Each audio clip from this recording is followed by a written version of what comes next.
TMC पाणी आम्ही शोधून काढलं आणि आष्टीपर्यंत ते पाणी आणण्याचं काम हे आमच्याच सरकारने या ठिकाणी केलं. पण तेवढं करून चालणार नाही. आता पुन्हा एकदा त्या ठिकाणी कृष्णा खोऱ्यातलं जे पुराचं पाणी आहे, सांगली आणि कोल्हापूरचं ते पाणी, आता एक नवीन प्रकल्प आम्ही हातामध्ये घेतलाय आणि जवळपास 36 टीएमसी पाणी हे तिथनं आम्ही पुन्हा उजनीमध्ये आणतो आणि उजनीमधनं ते मराठवाड्यामध्ये आणण्याचं काम या ठिकाणी आमचं सरकार करेल. आणि एवढंच नाही तर उल्हास खोऱ्यामध्ये वाहून जाणारं 54 टीएमसी पाणी हे देखील उचलून आम्ही या मराठवाड्यामध्ये गोदावरीच्या खोऱ्यामध्ये आणणार आहोत.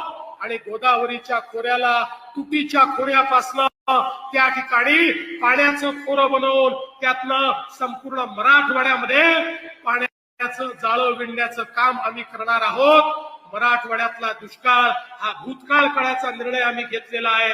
आणि हे करत असताना या गोष्टी केवळ कागदावर नाही आहेत, याच्या सगळ्या मान्यता आम्ही घेतल्या आहेत. काहींचं टेंडर आम्ही काढतो 54 टीएमसीचं. या ठिकाणी अंतिम अन्वेषण चाललेलं आहे आणि पुढच्या वर्षी त्याचंही टेंडर आम्ही काढू आणि याच पिढीला ते काम पाहता येईल. आणि पुढच्या पिढीला तर दुष्काळ काय आहे हे देखील या ठिकाणी माहीत असणार नाही.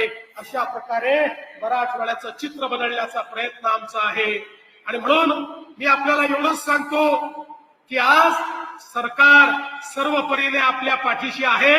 आणि आता अजितदादांनी सांगितलं, या बीड जिल्ह्याच्या सर्वांगीण विकासाकरता जे काही प्रकल्प या ठिकाणी आमचे लोकप्रतिनिधी असतील, आपण सगळे मिळून मांडाल, त्याच्याकरता अजितदादा असतील, मी असेल किंवा शिंदे साहेब असतील, आम्ही कुठल्याही परिस्थितीमध्ये त्या प्रकल्पांच्या पाठीशी उभे राहू.